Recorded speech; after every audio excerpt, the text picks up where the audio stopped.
Jeremy Corbyn there with Jason Farrell. Let's talk more about Syria. Joining us from central London, director of the think tank GNOSOS, and that is Ammar Waqqaf. Thank you very much for your time. Let's talk about potential options here. Should the UK join in potential military action and strike Syria?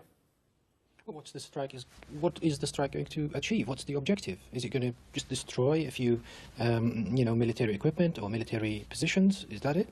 What is the strike going to achieve apart from escalating the situation, probably getting a retaliation from the Russians, and the whole thing getting, out of control?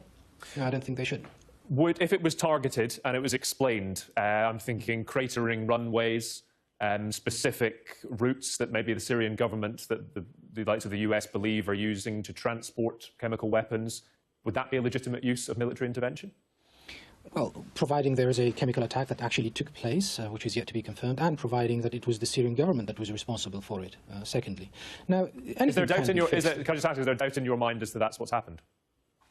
Oh, yes, indeed, because, first of all, the video isn't verified, and secondly, funnily enough, the very same group that was ousted from Duma in the past few days is the only group in Syria that we know for sure that it used chemical weapons. SkyNews on Monday morning, 7 a.m., used the image of a huge yellow smoke plume from residential areas. That was from April 2016 in Aleppo, when the Jaish al-Islam, the militant group that was ousted from Ghouta, carried out an attack against Kurdish militants in Sheikh Maqsoud in Aleppo. So we know that they have the weapons, chlorine gas, we know that they've used it, and what's more, they issued a statement afterwards acknowledging the usage. So they clearly have Do they have helicopters to drop it? Well, no, but you can detonate a bomb that doesn't need, a helicopter. Again, we have to see. I mean, I saw a video of Russian military police going there into supposed area of the attack, and the Russian personnel weren't wearing any chemical warfare, suits or gas masks or whatever. They clearly didn't have any fears for their personal safety. I'm just wondering how that ties into, if it never happened, how is it that the UK helped to stage this attack? If there's no chemicals on the ground, yet Russia is saying that it was staged. So what's the truth here? Because up to 2 days ago, Russia said it never happened. Now it's been staged. There's chemicals, there's no chemicals. Yeah, we have two issues. First of all, are we really absolutely 100% sure that this has happened? All we've seen is pictures within a closed environment. We haven't seen any scenery outside, any nature, any defining street or whatever. It's just inside a building that could have been anywhere. And the second is that if this is really a chemical attack, it might be staged, it might be some people, being given some a substance to provoke the scenery that we've seen. And then, is this beyond reason? Is this beyond reason to acknowledge, for example, that a state in the Middle East who doesn't like the Syrian government very much would like to stage this? It's not beyond reason. I think we're jumping into conclusions very much. I think what is at stake here is very serious. Let me remind you what happened 1 year ago when the Khan Sheikhoun attack took place. Russia didn't use the same language that it is using today. The United States said to Russia, we're going to bomb Al-Shairat air base. If you have personnel over there, let them be known so that, they get out before we bomb the place. And they bombed the place, and the chapter was closed. Now Russia is not only using counter-threats rhetoric, they're deploying forces. We've just heard news before coming into the studio that they've asked the permission, or actually gained the permission, of Iran, Tehran, to deploy strategic bombers in there. They're building up, and there are counter-threats. So there is something different this time around. Well, they're more invested. They're more invested than they were, aren't they, Russia? They've got more to lose now. And arguably so do Iran, because Iran are setting up bases inside Syria. They've got much more to lose now.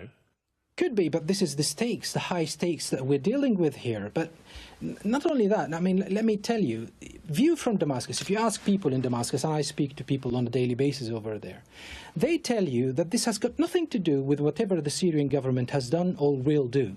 This is about settling scores between superpowers, and missiles are going to be brought upon our heads. We know this is going to happen because the tension, the level of tension between the likes of the United States and Russia has reached unprecedented, at least in recent years and decades, levels. And the people who are going to pay for this are the Syrian people. I would argue that the less violence we get into Syria, the better for the future of Syria, for the future of the Syrian people. They're very tired of everything, and now they're breathing. They can see some light at the end of the tunnel.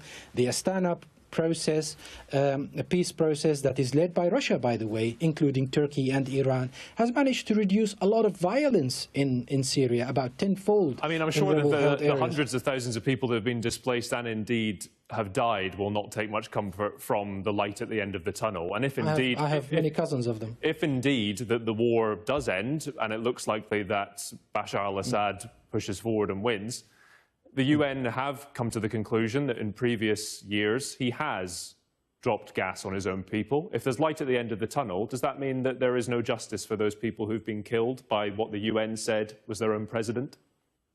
Well, the only thing that the Syrians have gained throughout this bloody war is that they have kept a state running. Unlike what happened in Iraq, unlike what happened in Libya and is happening in Yemen, Syria still has a state, and that gives you a huge platform to build upon reconciliation, reconstruction, and what have you later on. Now, if we target that, then we end up with Iraq. You know, it will take like few generations down the line in order to get some functioning state that everybody buys into, and that is very important.